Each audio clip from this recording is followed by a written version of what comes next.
들었던 말씀 에베소서 3장 17절 우리 두 번 읽고 우리 세 번째 우리 눈을 감고 암송하겠습니다. 두 번 읽습니다. 시작.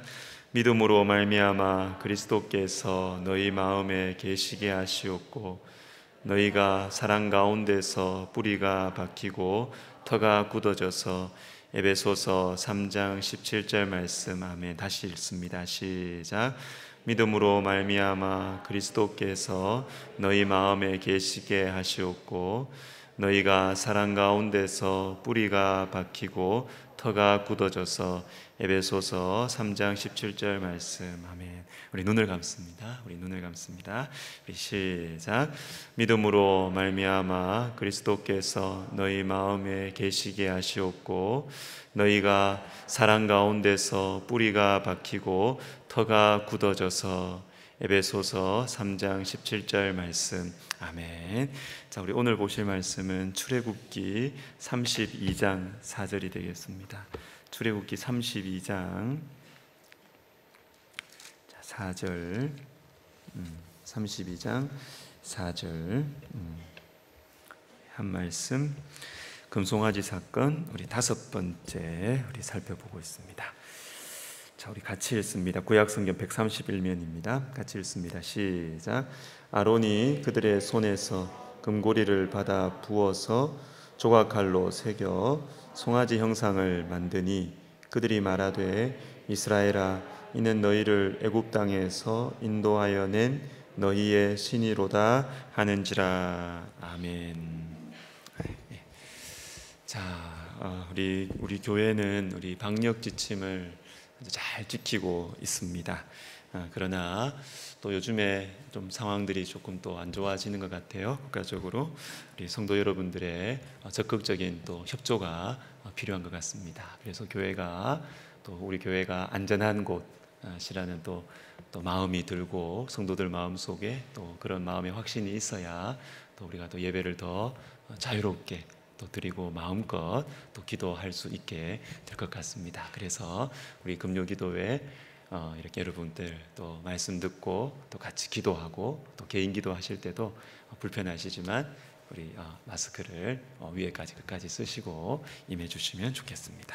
자, 우리 지난주에는 말씀을 깨트리는 인생, 금송아지를 닮은 인생과 말씀을 보존하는 성막 인생의 차이점에 대해서 생각해 보았습니다.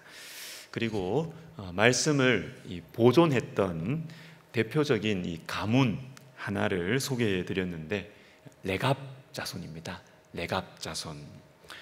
말씀을 소중하게 여겼던 이 요나답이라는 이 선조가 자손들에게 세상의 많은 좋은 것들보다 말씀을 지키며 사는 것이 정말 복되다. 이렇게 말씀을 보존하는 인생을 살라고 명령을 했고 자손들은 거기에 순종을 했습니다. 그 결과 어떻게 되었느냐? 예레미야 35장 7절과 19절 우리 중요한 말씀인데 우리 같이 읽어보도록 하겠습니다. 시작. 그리하면 너희가 머물러 사는 땅에서 하였으므로 레갑의 아들 요나답에게서 내 앞에 설 사람이 영원히 끊어지지 아니하리라 하시니라. 아멘. 최고의 축복입니다. 이런 걸 보고 신앙의 명문가라고 하는 것이지요. 머물러 사는 땅, 즉 이 땅에서도 생명이 길고 영원하신 하나님 앞에서 설 자가 영원히 끊어지지 아니하리라. 여러분이 최고의 축복입니다. 여러분, 말씀을 보존하는 것이 이렇게 좋은 것이에요.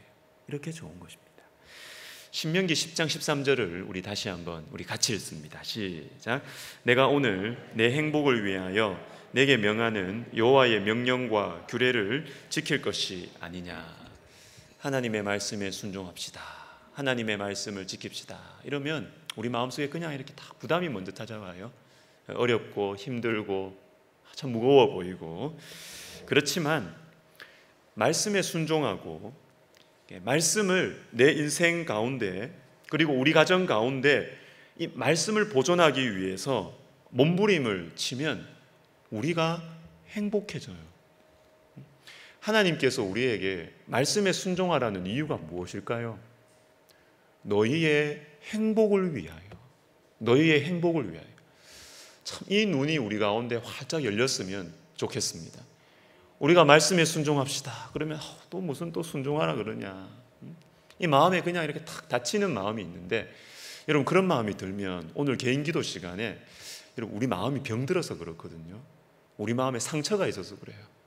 하나님 말씀은 우리의 행복을 위해서 주셨는데 말씀에 순종하라 이러면 뭔가 좀 이렇게 부담을 주는 것 같고 싫고, 그것은 우리가 신앙생활 해오면서 하나님에 대한 어떤 편견을 가지고 있어서 그래요. 하나님 아버지의 마음을 우리가 믿지 못하고 깨닫지 못하고 하나님을 못 믿는 겁니다. 하나님 내 고생시키시려고 순종하라고 하시는구나. 여러분, 우리 속에 있는 이 하나님에 대한 선입견, 편견, 상처, 이런 것들 여러분 기도하면서 정직하게 주님께 이야기하고, 주님 저에게 이것을 고쳐주세요. 나는 싫다 이렇게 꺾지 마시고 주님 내 마음을 고쳐주세요. 주님을 향하는 내 마음을 좀 고쳐주세요. 이렇게 여러분 붙들고 기도하시기를 바랍니다. 자, 저는 요즘에 가정예배에 관심이 참 많습니다. 코로나 시대에 이 가정예배가 이 목회의 핫 이슈입니다. 지금 핫 이슈입니다. 그래서 우리 목회자들이 이렇게 많이 보는 이 유명한 잡지 목회와 신학에서도 이 가정예배에 대해서 이 주제를 이렇게 딱 정해서 다루기도 하고, 여러분 이 가정예배가 지금 핫 이슈예요. 거리두기를 하지 않는 우리 사회의 유일한 공동체가 가정입니다. 지금 가정. 그리고 교회로 지금 성도들이 모이기가 힘든 상황이고, 특별히 자녀들의 신앙교육 문제가 지금 막 안 그래도 힘든데 코로나 때문에 더 무너져서 이게 어떻게 해야 될지 모르는 지금 이런 상황 속에서, 그리고 성경적으로 교회 역사적으로 너무나 중요했지만 우리가 무시하고 있었던 이 가정예배, 이것이 지금 목회의 핫 이슈입니다. 여러분 우리의 가정은 어떻습니까? 쉼을 얻을 수 있는 곳이죠. 그리고 세상 가운데서 믿음으로 살아갈 수 있는 위로를 받고 용기를 얻는 곳이 가정 아닙니까? 그러나 한편으로는 내 마음대로 하는 곳이 가정 아니에요. 그렇죠? 신앙도 없고 그냥 내 마음대로 하는 곳이 가정 아닙니까? 물론 가정에서는 마음대로 좀 편하게 살아야 합니다. 그러나 제가 가정 예배를 드리자라고 하는 것은 집에서까지 눈치 보고 살자 이게 아니에요. 이게 아니고 우리 가정이 정말로 행복해지자는 겁니다. 정말로 행복해지자는 것입니다. 가정에서 서로 편하자고 막 서로 마음대로 지냈을 때 가정이 행복합니까? 여러분 가정이 천국이 돼요? 아니죠. 우리의 죄성이 막 서로 부딪히는 전쟁터가 되지 않습니까? 그러나 가정 예배가 회복되면 우리 가정이 정말로 말씀대로 우리의 행복을 위해서 주께서 말씀을 주셨다는 것이 우리가 느끼게 돼요. 여러분 가정 예배는 길면 될까요? 안 될까요? 길면 안 됩니다. 가정 예배는 길면 안 됩니다. 가정 예배는 10분 안쪽으로 해야 돼요. 길어도 15분 넘어가면 안 돼요. 형식도 자유롭게 해야 돼요. 밥 먹고 나서 곧바로 기도하고 성경 한 장 같이 읽고, 여러분 가정 예배 시간에 아버지가 성경 한 구절 읽고 잔소리 한 시간 이렇게 하면 됩니까? 안 됩니까? 이거 안 돼요. 그렇게 하면 안 돼요. 가정 예배 그렇게 하면 안 돼요. 가정 예배에 대한 제가 책들을 좀 보고 있는데 절대로 그렇게 하지 말래요. 가정 예배 시간에 잔소리 하지 말라는 겁니다. 그냥 말씀을 같이 읽고 각자가 느낀 것들, 궁금한 것들 나누고, 그리고 그냥 기도하고 마치면 되는 것이에요. 가족이 같이 말씀을 본다는 것 자체가 중요하답니다. 이게 중요해요. 우리 가정은 하나님을 섬기는 가정이다. 우리 가정은 그래서 하나님 것이다. 이 사실을 온 가족이 함께 고백하는 것이 가정의 핵심이지, 막 가정 예배 시간에 막 너무 막 말씀을 잘 설명해 주려고 그렇게 하지 마세요. 그렇게 하는 게 아니라는 거예요. 저는 가정 예배를 고민하면서 이 가정 예배만 잘 정착되면 여러 가지 문제가 좀 해결되겠구나. 부부 문제, 자녀 문제, 어느 정도는 다 해결될 것 같아요. 여러분, 우리 가정 예배를 좀 열심히 드리십시다. 가정 예배 열심히 합시다. 레갑 자손의 이 축복, 이 땅에서도 생명이 길고 하나님 앞에서도 영원히 설자가 끊어지지 않는 이 레갑 자손의 축복은 가정의 신앙 교육에서 이루어진 것입니다. 자, 오늘 본문 이 출애굽기 32장 4절은 금송아지가 만들어진 방식에 대한 말씀입니다. 자, 다시 한번 제가 읽어드리면, 아론이 그들의 손에서 금고리를 받아 부어서 조각칼로 새겨 송아지 형상을 만드니. 자, 여기까지 말씀입니다. 자, 여러분, 제가 질문을 하나 드려보겠습니다. 자, 이 말씀을 보니까 금송아지를 어떻게 만든 것 같아요? 정성스럽게 만든 것 같아요? 아니면 대충 뚝딱 이렇게 만든 것 같아요?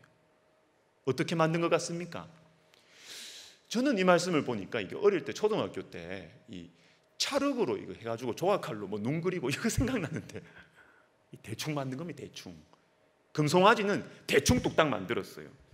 33장 24절을 보면 이게 더 분명해집니다. 내가 그들에게 이르기를 금이 있는 자는 빼내라 한즉 그들이 그것을 내게로 가져왔기로 내가 불에 던졌더니 이 송아지가 나왔나이다. 불에 던졌더니 나왔다는 겁니다. 대충 마음대로 뚝딱 만든 것이 금송아지입니다. 설계도도 없고 순서도 없고 그냥 마음대로 급속하게 만든 것이 금송아지예요. 그런데 성막은 어떻습니까? 25장 9절을 우리 같이 읽습니다. 시작. 무릇 내게 보이는 모양대로 그 모양을 따라 지을지니라. 아멘. 자, 내게 보이는 모양대로, 하나님께서 보여주시는 대로 성막을 만들었어요. 근데 실제로 이 성막에 대한 말씀이 출애굽기 25장에서 40장인데요. 이 성막을 실제로 성막에 대한 이 성막을 만드는 것에 대한 말씀은 두 부분으로 나누어집니다. 두 부분으로. 요렇게 만들어라. 하나님께서 설계도를 먼저 보여주세요. 요렇게 만들어라. 요게 한 부분이고, 또 다른 부분은 이렇게 만들었습니다. 요게 또 한 부분이에요. 설계도가 한 부분이고 실제 공정이 또 한 부분이에요. 설계도는 25장부터 31장까지 7장이고 요렇게 만들었습니다 하는 실제 공정은 36장부터 39장까지예요. 설계도면 깁니다. 이렇게 만들어라, 이렇게 만들고 이렇게 만들어라. 말씀이 굉장히 자세하고 길어요. 그리고 실제 공정도 하나님께서 보여주신 그 말씀대로 휘장, 기둥, 띠, 언약궤, 진설병, 상, 등잔대, 제단, 번제단, 물두멍 등등 굉장히 세밀하게 실제 공정을 만듭니다. 그렇게. 그리고 만든 기간도 길게 잡으면요, 많이 잡으면 9개월 정도가 됩니다. 9개월. 자, 읽지는 않겠는데 말씀을 한번 비춰보세요. 출애굽기 12장 2절, 출애굽했을 때 그때가 첫 번째 해 첫 달로 잡았고, 19장 1절 성막 요 장면이 같이 볼 수 있는 이 시내산 언약이 19장 1절 3개월 되던 날, 첫 해에 3개월입니다. 3개월. 그리고 마지막 성전 이 성막 봉헌식이 있는 40장 2절은 너는 첫째 날 초하루에, 요때 첫째 달은요 출애굽한 지 두 번째 해의 첫째 달이에요. 그러니까 길게 잡으면 9달 이렇게 볼 수 있어요. 9달. 9개월 동안 성막을 만들었습니다. 그냥 마음대로 뚝딱 만든 게 아니에요. 천천히 정성스럽게 세밀하게 만든 것이 성막이고, 대충 그냥 뚝딱 만들어버린 것이 금송아지라는 것입니다. 이게 차이예요. 20세기 영국의 한 경건한 목사님께서 이런 말을 합니다. 사이비 종파들은 모든 것이 너무 쉽고 너무 빠릅니다. 거룩하게 되려면 시간이 걸린다는 찬송이 있는데 그 말이 옳습니다. 맞는 말이죠. 맞는 말이죠. 여러분, 쉬운 방법으로 너무 빠르게 성공하고 잘 되면 좋은 게 아니에요. 좋은 게 아니에요. 특별히 거룩하게 되려면, 즉 예수님을 닮아가고 더 나아가서 주님께 쓰임을 받으려면 시간이 걸립니다. 여러분, 시간이 걸려요. 요셉을 생각해 보세요. 요셉 10년 넘게 연단을 받았습니다. 남들이 보면 30살에 총리되고 성공한 거 아니냐, 이런 나이에, 젊은 나이에 빨리 성공한 거 아니냐, 그것만 보시지만 요셉은 총리가 되기 전에 10년이 넘도록 하나님의 연단을 받았어요. 연단을, 성막 인생입니다. 성막 인생. 하나님의 계획대로 묵묵하게 연단의 길, 훈련의 길을 걸었던 것이죠. 지난 주일에 봤던, 우리 암송했던 말씀, 에베소서 3장 17절에 보면 너희가 사랑 가운데서 뿌리가 박히고 터가 굳어졌어, 이런 말씀이 있어요. 자, 여기에 나오는 뿌리가 박혀서라는 것이 그냥 살짝 뿌리가 탁 박히는 걸 말하는 게 아닙니다. 뿌리가 깊이 박히는 걸 말합니다.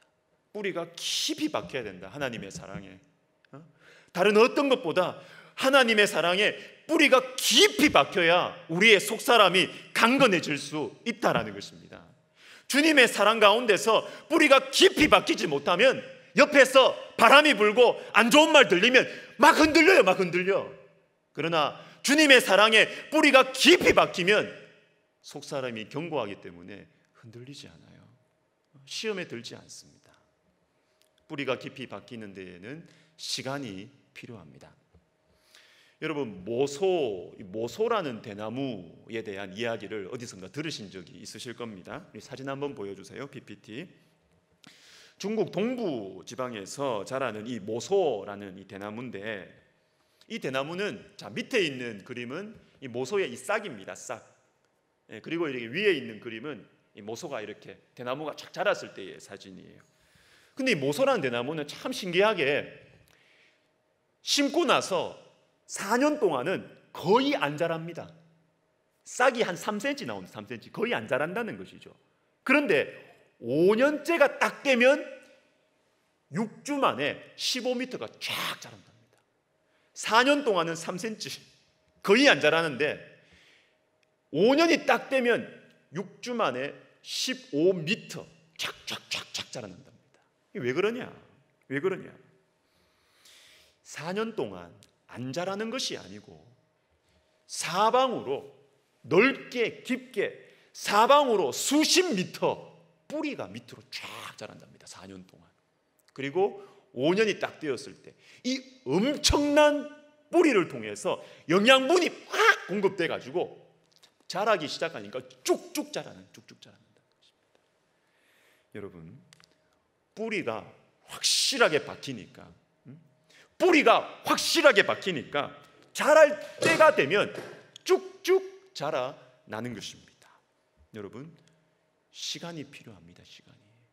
주님의 사랑 안에 충분히 거하고 주님께서 나를 어떻게 생각하시는지 충분히 거하고 뿌리가 거기에 깊이 박히면 주님께서 딱 들어 쓰실 때 여러분 쭉쭉 자라나고 주님께서 마음껏 쓰실 수 있는 것이죠.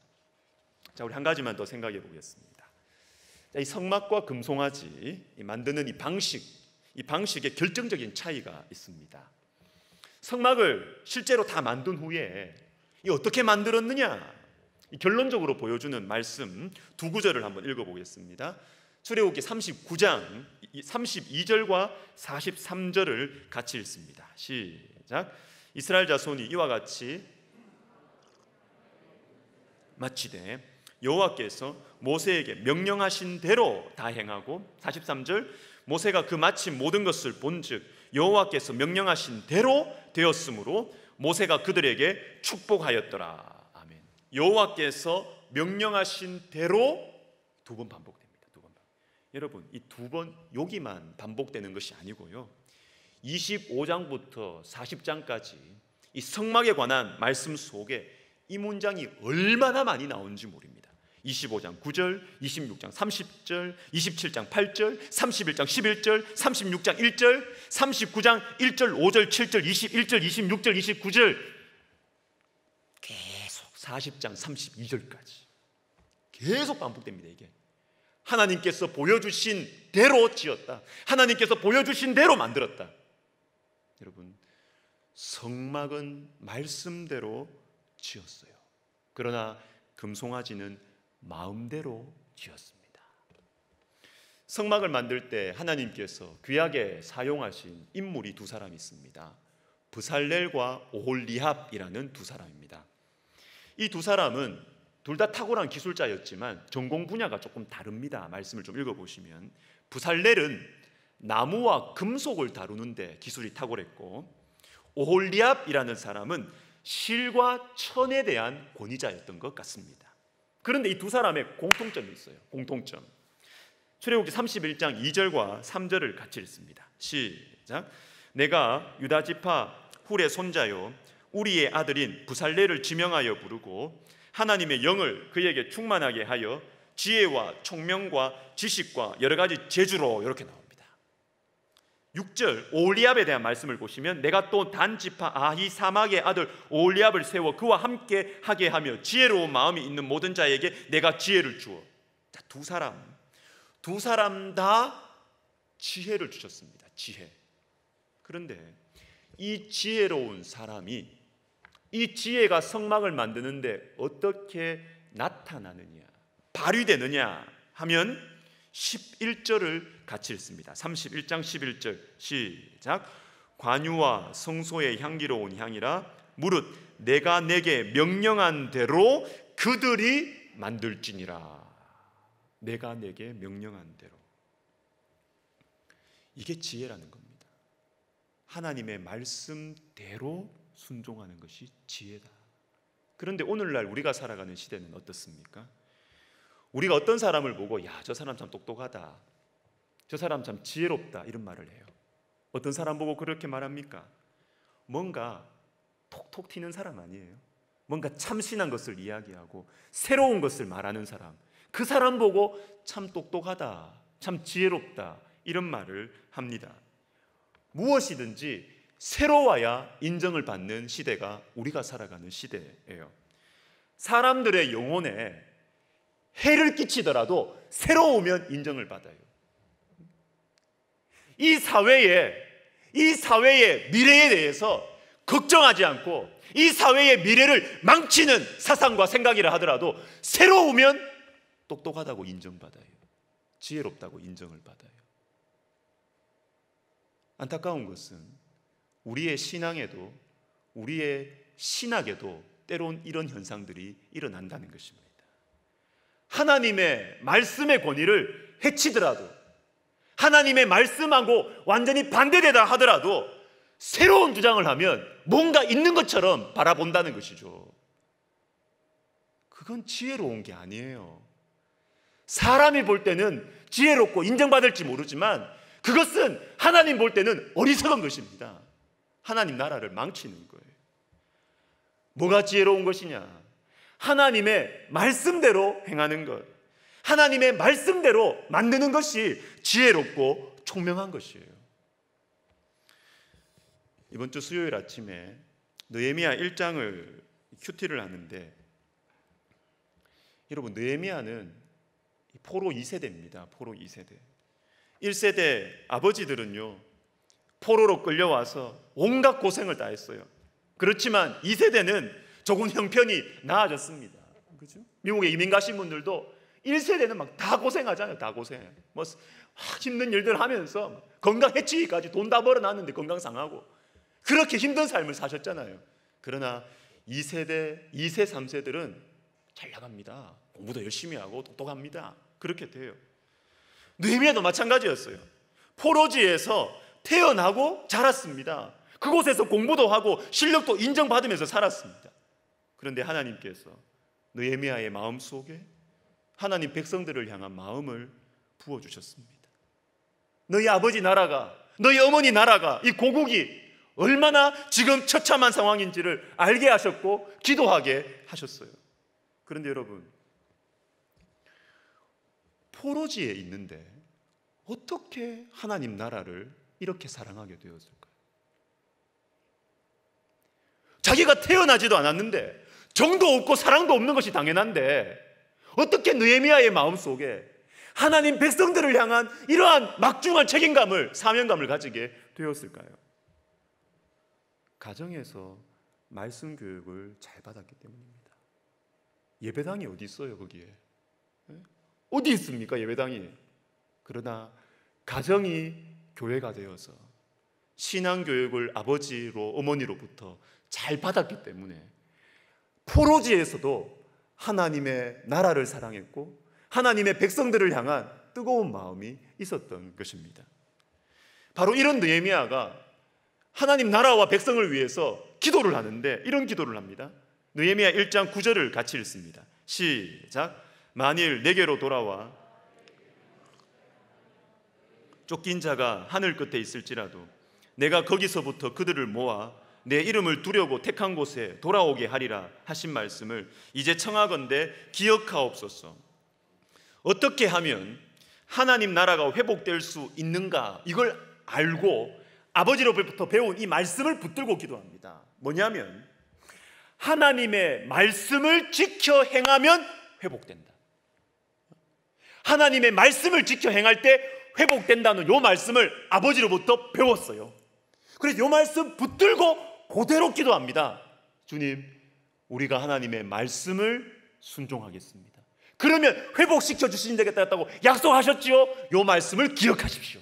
이렇게 기도하는 것입니다. 근데 저는 이 말씀을 이렇게 묵상을 하면서 제가 질문이 하나 생겼습니다. 이런 느헤미야가 실제로 어떻게 살았을까? 실제로 어떻게 살았을까? 민족의 해방을 꿈꾸고 민족의 해방을 기도하는 이 사람이 무엇을 준비하면서 살았을까? 평소에 작전을 짰을까? 인맥을 만들었을까? 개인 사병을 몰래 길렀을까? 거기에 온통 마음을 집중해서 살았을까? 아닐 것 같아요. 아닐 것 같아요. 제 생각에는 느헤미야는 하나님 말씀에 순종하는 삶에 집중했을 것 같습니다.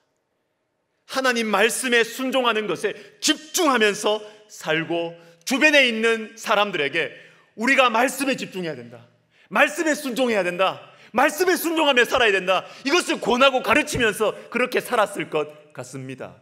왜냐하면 하나님 말씀에 순종해야 하나님 나라가 회복되거든요. 하나님 말씀에 순종해야 하나님 백성들이 회복된다는 이 말씀을 믿었기 때문에 하나님 말씀에 순종하는 것에 집중했을 것 같습니다. 그런데 인간적으로 생각하면 뭔가 좀 안 맞잖아요. 안 맞아요. 안 맞아. 민족이 해방되려면 힘을 길러야죠. 이 제국에 있는 인맥들을 쌓아야죠. 힘 있는 사람들을 알고 지내야죠. 그래야 우리 민족이 해방될 거 아닙니까? 회복될 거 아닙니까? 근데 말씀에 순종하는 삶, 주소 잘못 잡은 거 아니에요? 뜬구름 잡는 이야기 하는 거 아닙니까? 그러나 여러분, 이것이 하나님의 사람들이 가져야 되는 인생관입니다. 인생관. 오늘 말씀의 제목이죠. 예를 들어서 이런 것입니다. 자녀들이 좀 방황을 합니다. 자녀들이 이렇게 방황을 해요. 또는 부부관계에 문제가 자꾸 삐걱삐걱 문제가 생겨요. 이럴 때 우리 마음속에 그래, 내가 우리 아들하고 좀 대화를 좀 해야 되겠다. 우리 내 아내하고 남편하고 여행을 좀 한번 가야 되겠다. 맞죠. 아주 딱 맞는 해결책입니다. 그러나 하나님을 믿는 우리는, 하나님을 아는 우리는 자식들과 대화하는 것도 좋고 아내와 남편과 여행 가는 것도 좋지만 그것보다 더 근본적이고 더 직접적인 해결책이 뭐냐 하면 하나님의 말씀에 내가 순종해야 되겠다. 하나님과의 나와의 지금 관계가 문제가 있구나. 이렇게 머리가 돌아가는 것이 하나님 백성들의 특징이에요.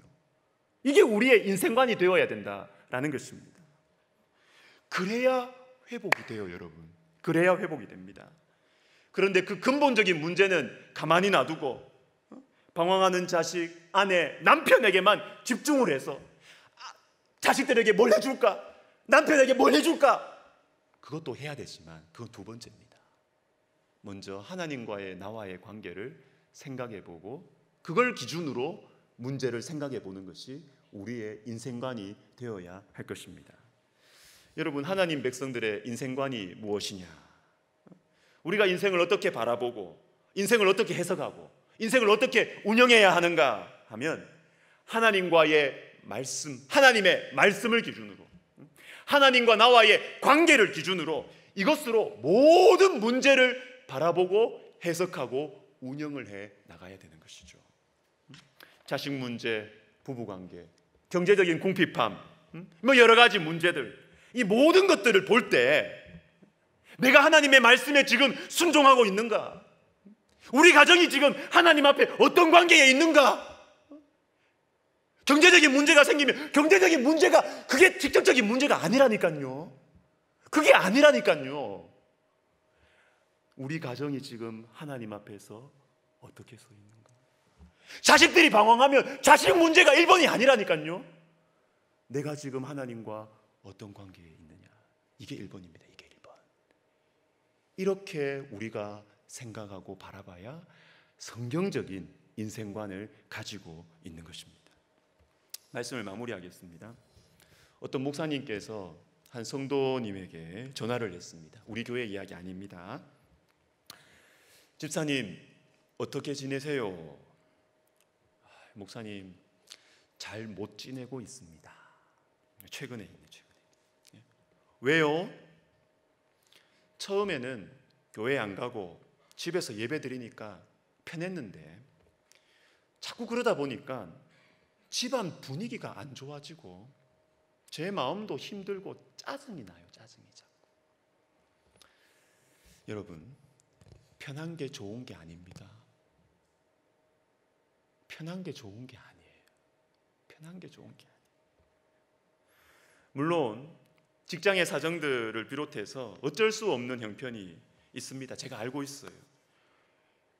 회사에서 교회를 가지 말라고 한대요. 요즘에 회사에서 가지 말라고 한대요. 교회를. 제가 알고 있습니다. 어쩔 수 없는 상황. 그런데 여러분, 우리의 중심을 한번 정직하게 한번 보고 우리의 마음을 추스려야 합니다. 지금 우리의 마음을. 코로나는 쉽게 없어지지 않을 것 같습니다. 그렇죠? 쉽게 없어지지 않을 것 같습니다. 우리가 다양한 방식으로 방역 지침도 준비해야 될 뿐만 아니라 만나지 못하는 상황 속에서 어떻게 신앙을 유지할 수 있을지 다양한 방식들을 준비해야 될 것 같아요. 그런데 여러분, 온라인으로 예배를 드리더라도 정말 간절한 마음으로 예배 드리시기를 부탁드리고 또 부탁을 드립니다. 편한 게 좋은 게 아니에요. 편한 게 좋은 게 아니에요. 지금 교회 오라고 제가 말하는 게 아니에요. 여러분의 행복을 위하여, 여러분의 가정의 행복을 위하여 하나님 앞에 우리가 우리의 마음을 추스리고 하나님께 가까이 가시기를 주님의 이름으로 축복합니다. 우리 말씀을 생각하면서 우리 주께 가까이 날 이끄소서 간절히 주님만을 원합니다. 우리 같이 우리 찬양하겠습니다.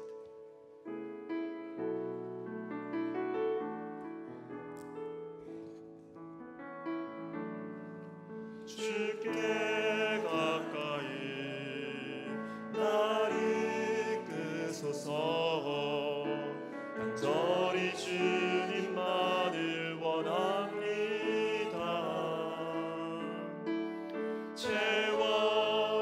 채워주소서 주의 사랑을 진정한 찬양 드릴 수 있도록 주께 가까이 주께 가까이 주께 가까이 기도합시다. 특별히 성도들의 마음을 위해서 기도합시다. 하나님과의 관계에 문제가 생기면 다 흔들립니다. 다 흔들려버려요. 이것이 하나님 백성들의 인생관입니다. 여러분, 우리 속에 이 인생관이 있습니까? 내 주위에 뭐가 삐걱거리면 그 사람을 막 이렇게 하는 것이 아니고요, 지금 내하고 하나님과의 관계가 어떻게 되지? 이게 본능적으로 이 고민이 들어야 돼요. 이게 하나님 백성들의 DNA입니다. 여러분, 이 시간 기도할 때 주님, 우리의 마음이 주님으로부터 멀어지지 않게 해주십시오.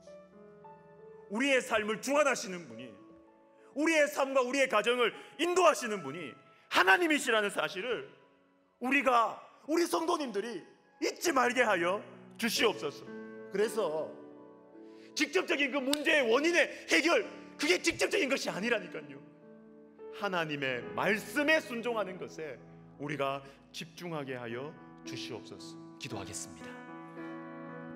살아계신 하나님 아버지, 우리를 사랑하셔서 우리의 행복을 위하여 주님의 말씀을 주시고 주님의 말씀에 순종하라고 우리에게 권하시고 우리에게 명령하시는 주님, 우리가 잘 되라고, 우리가 복 받으라고, 우리가 참으로 자유하라고, 우리가 참으로 평안하라고 하나님 우리에게 말씀에 순종하라고 하시는데, 아버지여, 우리는 주님에 대한 편견, 선입견, 주님에 대한 상처, 그것으로 하나님의 말씀에 순종하는 것을 부담스러워하고 싫어하고 귀찮아하는 것, 하나님 편한 것을 추구하고, 하나님 이것이 우리의 현실입니다.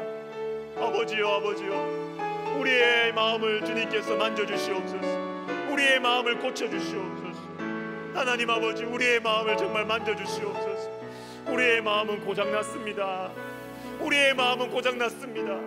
머리로는 알아도 하나님의 말씀에 순종하는 것이 축복의 길이라는 것을 우리의 머리로는 알아도 내 육체를 따라갑니다. 내 귀찮은 이 육체를 따라갑니다. 하나님, 우리의 마음을 만져주세요. 주님, 우리의 마음을 만져주세요. 하나님이 미련한 우리의 마음을 만져주세요. 하나님의 말씀에 순종하지 아니하고 또 내 인생에 무슨 문제가 생기고 안 풀리면 하나님에 대해서 원망하고 하나님을 향하여서 불평하는 것이 우리의 모습입니다.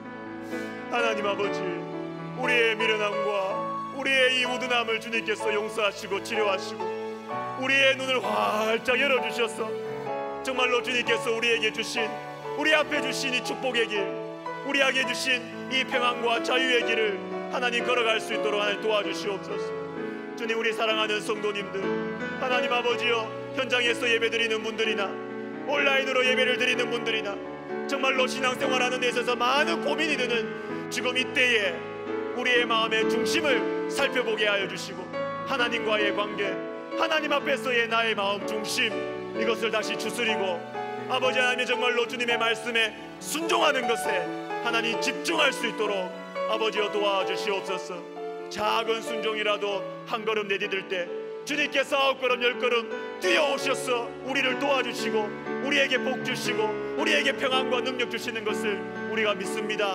하나님, 우리에게 믿음을 더하여 주시옵소서. 자, 우리 한 번 더 기도하겠습니다.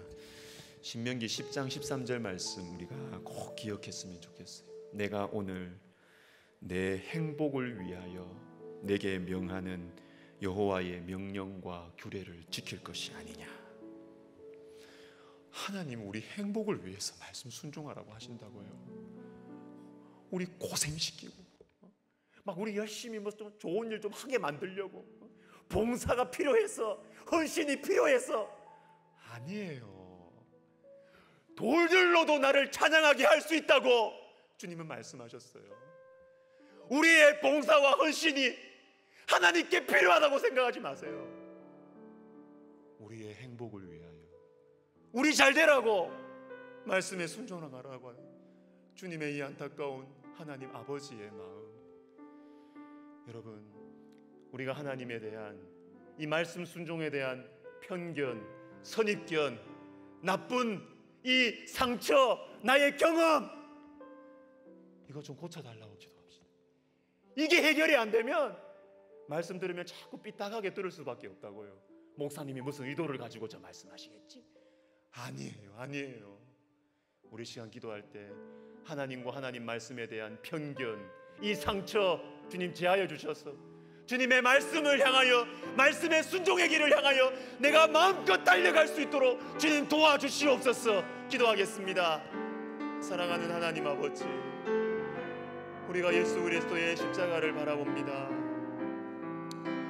주님, 우리에게 무엇을 원하신 것이 아니라 우리에게 천국의 기쁨을 주시려고, 영원한 축복을 주시려고 아들을 내어주시고, 아들을 우리를 위하여 아끼지 아니하신 하나님께서 그 아들과 함께 우리에게 모든 것을 주시려고, 하나님 우리에게 말씀 주시고, 하나님 우리에게 성령 주시고, 십자가를 주시고, 부활을 주시고, 우리에게 성령의 충만함을 주시고, 말씀을 주시고, 성경 말씀을 주시고, 이 말씀을 내 행복을 위하여 지키라고 하시는 하나님 아버지의 마음, 이 안타까워하시는 하나님 아버지의 마음, 문을 두드리고 문 열어다고 주님 우리에게 말씀하시는 주님의 음성을 우리가 듣게 하여 주시옵소서. 내가 옷을 벗었으니 일어날 수 없습니다. 내가 귀찮아서 일어날 수가 없습니다. 내가 피곤해서 일어날 수가 없습니다. 미련한 여인의 마음이, 여인의 모습이 우리의 모습입니다. 오 하나님 아버지, 우리의 마음 문을 주님 앞에 열기를 원합니다. 하나님, 우리가 사람들과의 관계 속에서 받았던 상처로 하나님을 바라보지 않게 하여 주시고, 하나님 아버지, 우리의 실패의 경험으로 성경을 해석하지 않도록 하나님 도와주시옵소서. 하나님, 우리의 행복을 위하여 말씀에 순종하라고 하시는 주님께 우리의 마음을 열고, 하나님 우리가 믿음으로 담대하게 달려갈 수 있도록 주님 도와주시옵소서.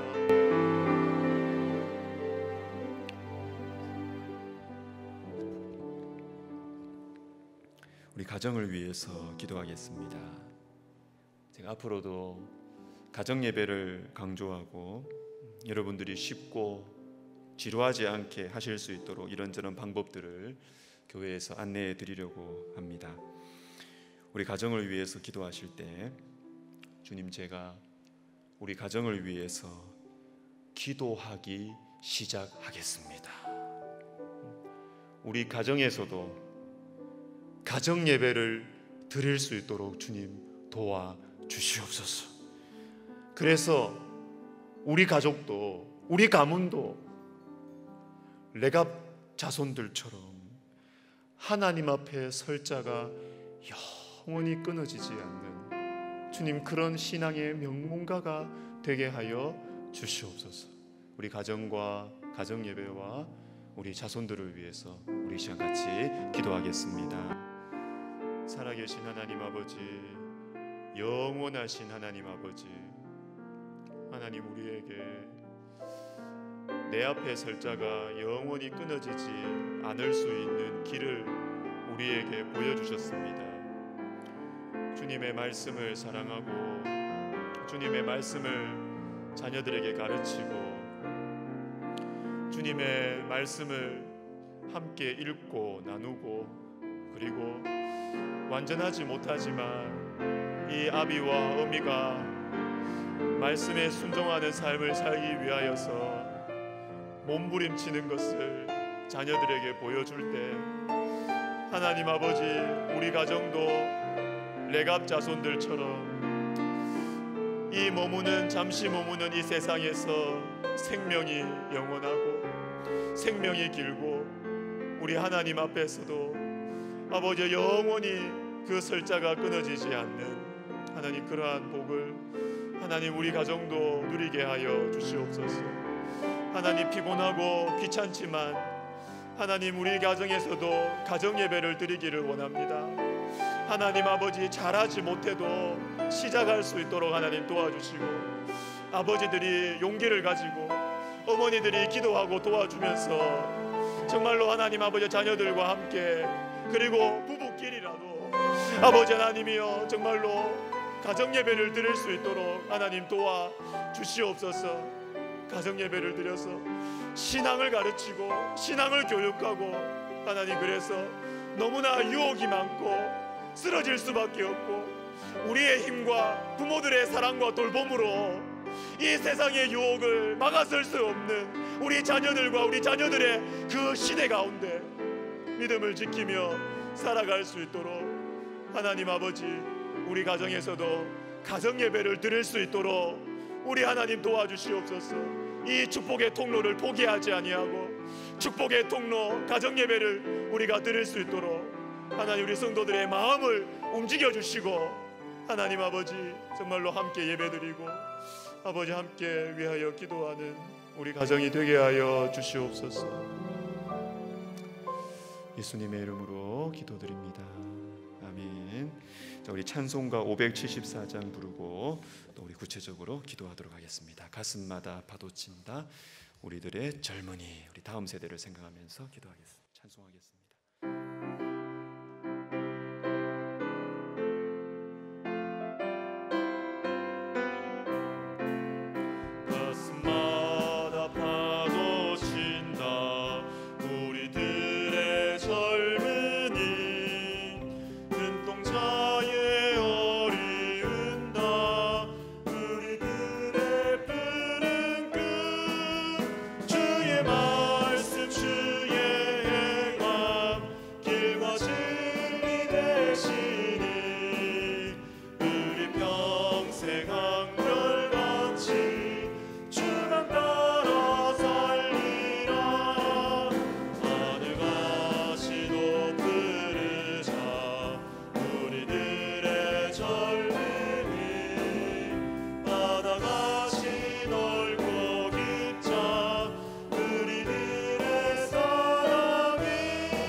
다음 세대를 위해서 기도하겠습니다. 우리 젊은이들, 우리 어린아이들이 가슴이 뜨거워지도록, 높은 꿈을 가지도록, 넓은 마음으로 하나님과 말씀에 사로잡혀서 쓰임받도록 기도합시다. 제 이 말을 듣고 여러분들 중에는 혹 이렇게 먹고 살기 힘든 시대에 취직, 결혼 다 늦어지는 이 시대 잊혀진데 참 목사님 속 편한 이야기 하십니다. 이렇게 생각하시는 분들도 있으실 거예요.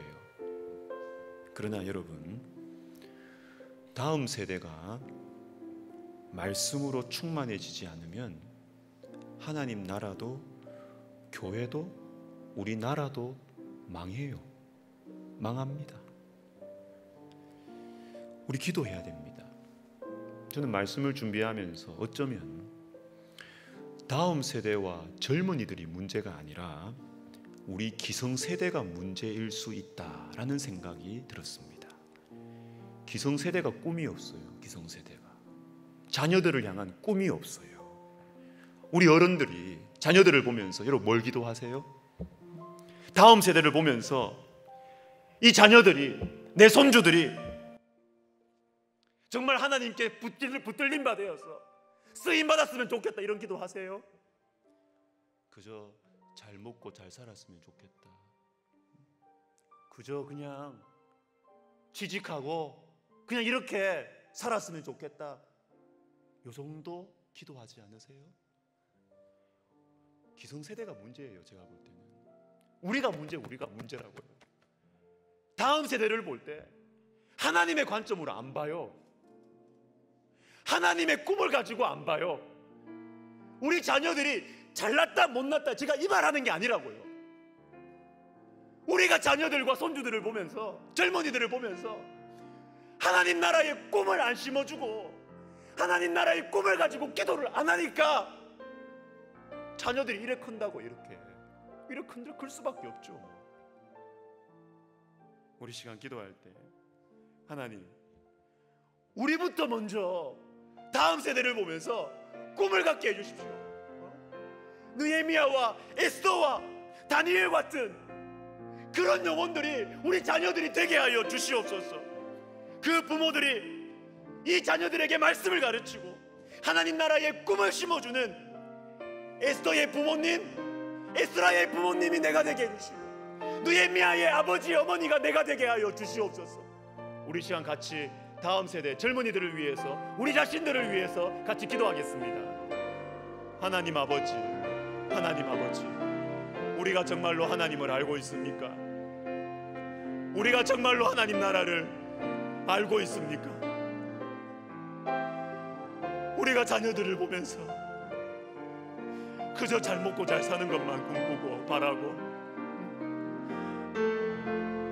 우리가 그 영혼들에게 하나님 나라를 가르쳐주지 않고 하나님의 꿈을 가르쳐주지 않고 이 영혼들이 성령 충만하여서 하나님께 쓰임받을 것을 우리가 기도하지 않고, 하나님, 우리가 잘못했습니다. 주님, 우리가 에스라와 같이, 느헤미야 같이 우리 자녀들이 되는 것을 우리가 바라지 않고 있고, 우리가 싫고 하나님을 따라가면 고생길이라고 우리가 생각하고 있고, 하나님 아버지, 우리의 신앙이 문제임을 고백합니다. 우리 기성세대의 신앙이 문제이고 우리의 마음이 병들어 있음을 고백합니다. 하나님 아버지, 우리가 회개합니다. 하나님 아버지, 주님께서 우리 부모님들, 우리 선배들 가운데 하나님 비천하고 모자라고 부족한 것이 너무나 많은 우리를 바라보면서 하나님 나라를 꿈꾸었던 우리의 선배들, 우리를 바라보면서 이 조국 교회의 부흥을 꿈꾸고 기도해 주었던 우리 권사님들, 우리 할머니들, 우리는 그 신앙 다 잃어버리고 예수 믿고 잘 먹고 잘 사는 그 정도만 생각하는 하나님, 우리가 잘못했습니다. 주님, 우리 기성세대들 안에서 영적인 부흥이 일어나게 해주시고, 하나님, 그래서 우리 자녀손들을 위해서 하나님 나라의 꿈을 꾸고 이 영혼들의 가슴이 뜨거워지고 이 영혼들의 마음이 주님을 닮아 넓고 높고 깊어져서 정말로 에스라와 느헤미야와 에스더와 다니엘과 같이 우리 주님께 귀하게 쓰임받기를, 하나님께 드려지는 인생 되기를, 하나님께 쓰임받는 인생 되기를 위하여 기도하는 어미, 아버지, 그리고 할아버지, 할머니들이 되게 하여 주시옵소서.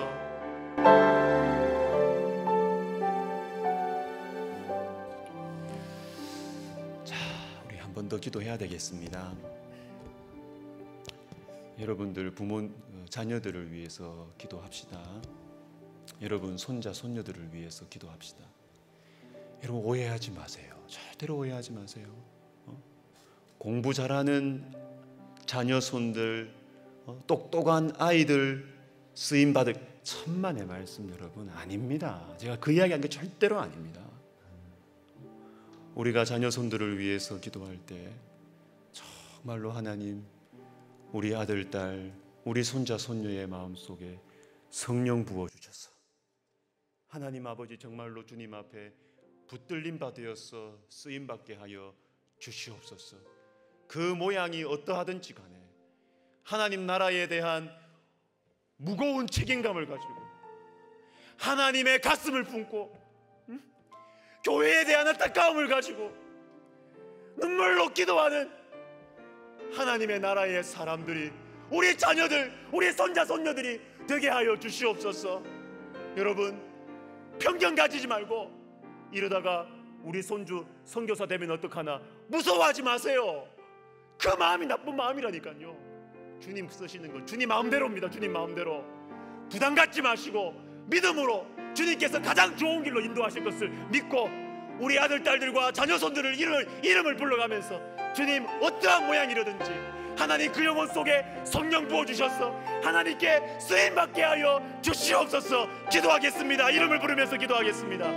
하나님 아버지, 하나님 아버지, 하나님 아버지, 하나님 아버지,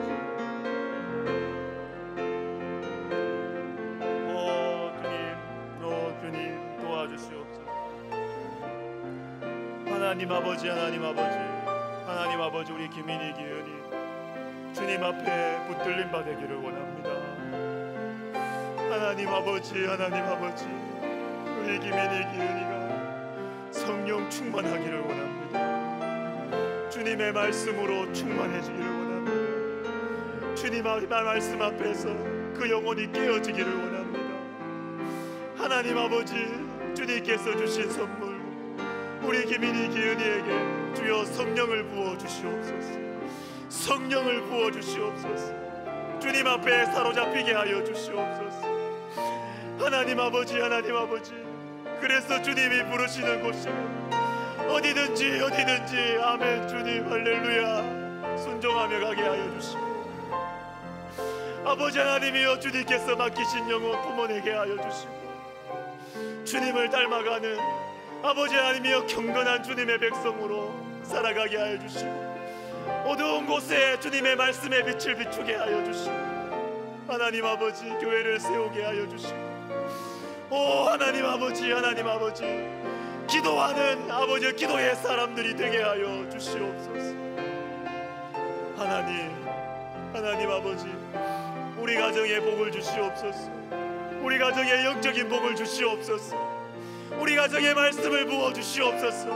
우리 가정에 성령을 부어 주시옵소서. 하나님 아버지, 우리가 함께 기도할 때, 우리가 함께 말씀을 읽을 때, 우리가 함께 기도할 때 주여 성령 부어 주시고 주님의 꿈을 부어 주시고, 하나님 아버지, 하나님 아버지, 주님 한 번뿐인 인생, 속히 지나가는 인생, 하나님 아버지, 우리 아버지 자손들이 정말로 주님의 나라를 위하여서 정말로 멋지게 쓰임 받다가 천국 가는 하나님 그러한 은혜를 하나님 우리 가문에 허락하여 주시옵소서. 하나님 아버지, 주님 앞에서 주님의 가슴에 새겨지는 인생들이 되게 하여 주시옵소서.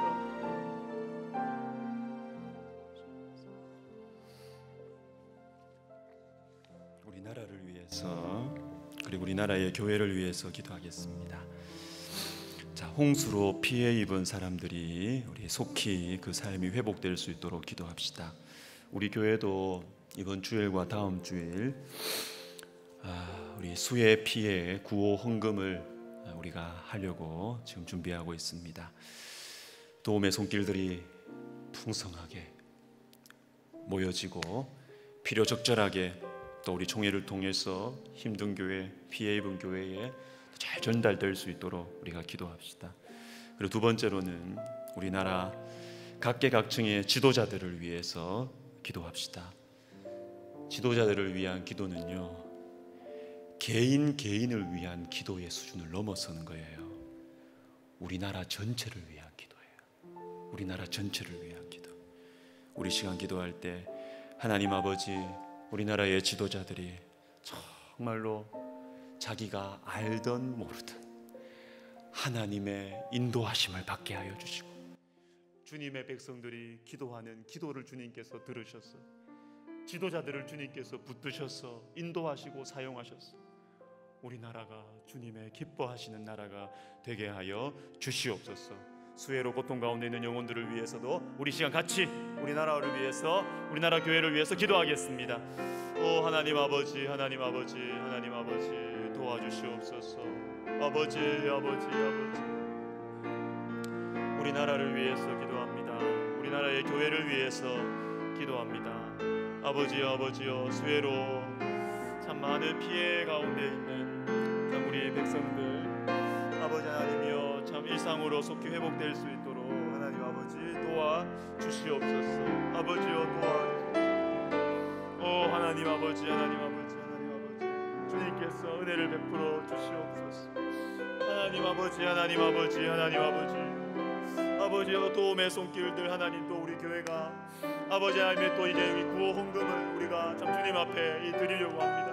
하나님 아버지여, 또 우리가 아버지 할 수 있는 또 믿음대로 하나님 우리 성도들의 마음 문을 여시고 하나님, 그래서 또 하나님 아버지여 참 주님 앞에 주님께서 마음껏 쓰실 수 있도록 우리가 헌금하고, 그리고 하나님 그 귀한 예물이 아버지 우리 총회를 통하여서 필요한 곳으로 잘 흘러갈 수 있도록 우리 하나님 도와주시옵소서. 주여 지도자들을 위해서 기도합니다. 하나님 우리나라를 위한 기도임을 믿습니다.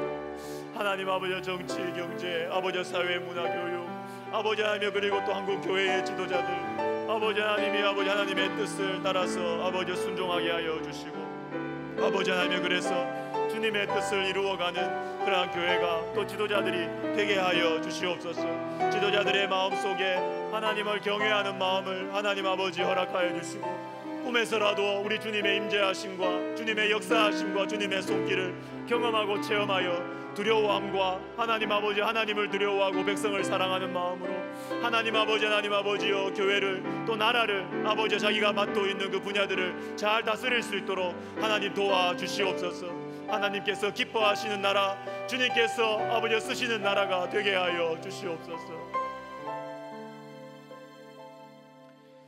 우리 백석학원과 총회를 위해서 기도하겠습니다.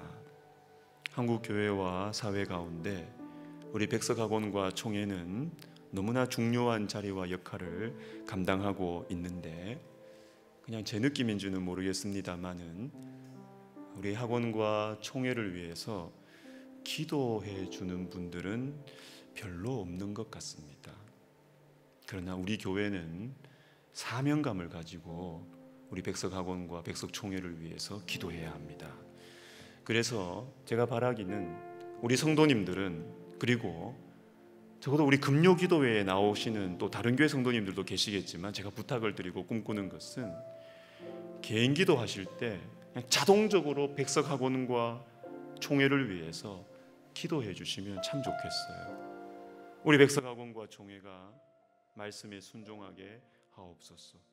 말씀의 길, 말씀 축복의 길을 여는 말씀의 선도자의 사명을 감당하게 하셔서 한국 교회에 거룩한 충격을 주게 하옵소서.